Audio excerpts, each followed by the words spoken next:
नमस्कार.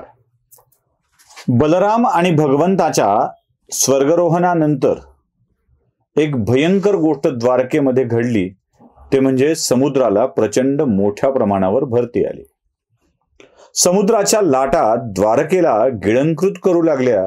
द्वारकेच्या गल्लीबोळामध्ये पाणी भरलं आणि उरलेल्या महिलांना, स्त्रियांना, गोपिकांना आपला जीव वाचविण्याची चिंता वाटू लागली.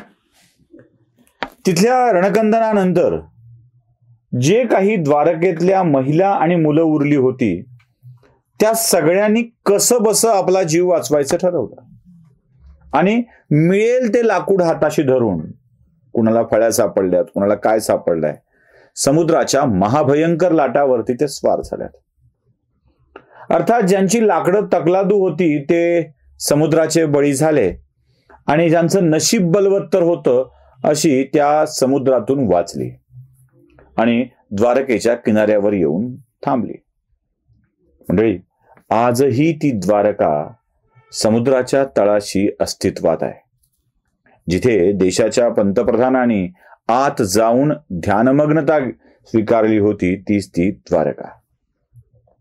आजही ती द्वारका, म्हणजे जिथे ते समुद्रात सापडतं असं म्हणतात की ते 1500 वर्ष तरी किमान आधीचं काम असलं पाहिजे, असा अंदाज आपले सगळे तज्ज्ञ लावत असतात.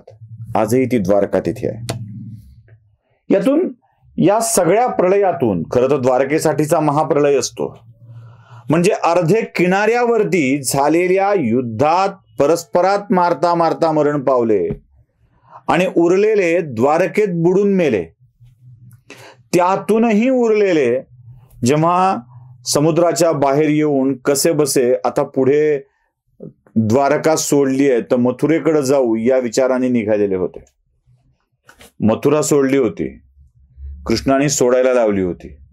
जरासंधाच्या वारंवारच्या आक्रमणाला कंटाळून आता युद्ध नको, मथुरा राहण्यायोग्य नाही असं कृष्णाला वाटलं. म्हणून कृष्णानं बलरामाच्या संबंधातून ती द्वारका मिळवली आणि द्वारकेत एक नगरी वसवून आपलं राज्य स्थापन केलं होतं. भगवंत असेपर्यंत द्वारका नीट राहिली, ते गेल्याबरोबर द्वारका बुडाली आणि त्या द्वारकेत असलेल्या मथुरेतल्या गोपिका परत निघू लागल्या.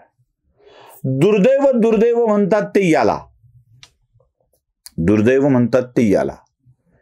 द्वारका बुडाली आहे, कसा बसा जीव वाचवलाय आणि मथुरेकडे निघालेल्या गोपिकांना लुटण्यासाठी तिथे काही दरोडेखोर आलेत, काही भिल्ल आलीत आणि त्या भिल्लांनी गोपिकांचा लुटायला सुरुवात केली, लूट सुरुवात केली. हा गोपिकांना भिल्ल त्रास देतायत याची जाणीव त्यांना वाचवायला आलेल्या अर्जुनाला झाली आहे आणि अर्जुन त्यांना वाचविण्यासाठी म्हणून आपल्या गांडीवाला घेऊन निघालाय. आता अर्जुनाच्या गांडीवातून सुटणारी बाण, जिथे कुरुक्षेत्रावरचे भले भले वीर झोपले होते, त्या गांडीवाला घेऊन आपल्या बाणाने भिल्लाला पराभूत करायला अर्जुन निघालाय. म्हणजे इथे खरी गंमत आहे, इथे खरी गंमत आहे. भगवंत गेले, द्वारका बुडाली. भगवंत गेले, अर्जुनही संपला. आपल्या बाणांचा भिल्लावर कोणताही परिणाम होत नाही याची जाणीव अर्जुनाला होऊ लागली. आणि काय आश्चर्य, काय आश्चर्य, भिल्लांनी अर्जुनाचा पराभव केला. आपल्या आयुष्यातला कृष्ण निघून गेला, आपल्या आयुष्यातला देव निघून गेला की सगळं माती समान होतं. आता आयुष्यात राम उरला नाही, हे जे शब्द आहे ना, त्याचं शब्दशः प्रत्यंतर अर्जुनाला येऊ लागलं. तुलसीदासांनी याचं फार सुरेख वर्णन करून ठेवलंय. मनुष्य बली नाही होत असे, समय होत बलवान, भिल्ल न लूटी गोपिका, वही अर्जुन वही बाण. माणूस कधी सशक्त नसतो, वेळ सशक्त असते. भिल्लांनी अर्जुनाच्या समोर गोपिकांना लुटलं, तोच अर्जुन, तोच बाण काही करू शकला नाही. वेळ, भगवंतांनी वेळ साधली होती, ते अर्जुनाच्या सोबत होते.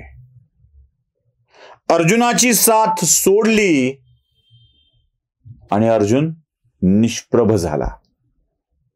तेच गांडीव, तेच बाण, तोच अर्जुन, पण पराक्रम शून्य, काही करू शकला नाही.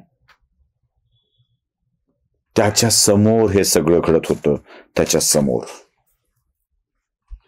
थकला होता अर्जुन, हरला होता अर्जुन, घाबरला होता अर्जुन. मी एवढ्या जगातला सर्वश्रेष्ठ योद्धा या साधारण 6 दरोडेखोरांच्या समोर, वाटमारी करणाऱ्या लोकांच्या समोर काहीही करू शकत नाही, याची जाणीवच अर्जुनाला आतल्या आत खचवत होती, आतल्या आत संपवत होती. संपलं सगळं, माझंही संपलंय, सगळ्यांचंच संपलंय, ही जाणीव अर्जुनाला होत होती. लक्षात घ्या. म्हणून परमेश्वरानं आपली साथ सोडली नाही पाहिजे, एवढं लक्षात ठेवायचं.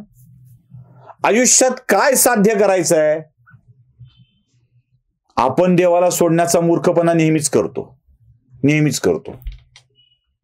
पण देवाने आपल्याला सोडलं नाही पाहिजे, हे आपल्या ज्या दिवशी लक्षात येईल ना, त्या दिवशी आपण जग जिंकतो. लक्षात ठेवायचं. अर्जुनाला देवानी सोडलं होतं, देव निघून गेले होते. राहायचंय ना, तू राहा, तुझा भाऊ मोठा राजा झालाय ना, राहा, मी चाललो. आणि मी चाललो याचं कारण सुद्धा खूप मोठं आहे. अर्जुनाला त्याची क्षमता, त्याची पात्रता दाखवून देण्यासाठी नव्हतं ते. जेव्हा एखादा माणूस आपल्या शक्तीच्या, आपल्या विद्येच्या जोरावरती सर्वंकष यश मिळवू लागतो आणि ते त्याचं तसंच कायम राहिलं, देव नसेल तर तो माजण्याची जास्त शक्यता असते. जेव्हा ईश्वराचं अस्तित्व आहे, कारण हा भगवंताचा अवतार जेव्हा निघून जाईल, पुढचा येईपर्यंत कोण सांभाळणार आहे? देव होते, त्यांनी सांगितलं मार बाबा, त्यांनी सांगितलं कर बाबा, तोपर्यंत कोण सांभाळणार आहे? कोणीच सांभाळू शकणार नाही. मग अशा वेळी ज्याच्याकडे शक्ती दिली आहे, ज्याच्याकडे शक्ती दिली आहे त्याची शक्ती काढून घेणं आवश्यक असतं. आपल्याकडे नाही का होत असं? पुन्हा नव्याने चार्ज झालं पाहिजे. विधानसभा 5 वर्षाकरता, लोकसभा 5 वर्षाकरता अस्तित्वात येते. लोकसभा, विधानसभेचा कारकीर्द संपली की सरकार जातं. विधानसभेने किंवा लोकसभेने सरकारला दिलेले सगळे अधिकार ते काढून घेतात आणि सांगतात की संपलात, आता संपलं. जनता जनार्दन कशाला म्हणतात ते लक्षात घ्या. जनता जनार्दनाने आपले आशीर्वाद, आपलं बळ महाराष्ट्रात 288, देशात 548 असे आशीर्वाद सरकारच्या मागे उभे केलेले असतात. जोपर्यंत या आशीर्वादाचं अस्तित्व आहे तोपर्यंत सरकार टिकतं. तेच व्यक्ती, तेच मुख्यमंत्री, तेच पंतप्रधान, तेच मंत्री 5 वर्ष संपला, आशीर्वाद निघून गेला की निष्प्रभ होतात. भगवंताचं असं आहे. त्यांनी अर्जुनाला शक्ती दिली होती, पण ती काढून घेतली आणि अर्जुन हताश होऊन त्या समुद्र किनाऱ्यावरती बसलेला आहे. रडतोय. देवा काय हे? आता काय होणार? माझं काय होणार? खरं तर आयुष्यच संपलंय हा भाव अर्जुनाच्या मनामध्ये येतोय. आणि तेवढ्यात अजून एक कृती तिथे घडते, अजून एक गोष्ट तिथे घडते. काय आहे ते बघूया पुढच्या भागामध्ये.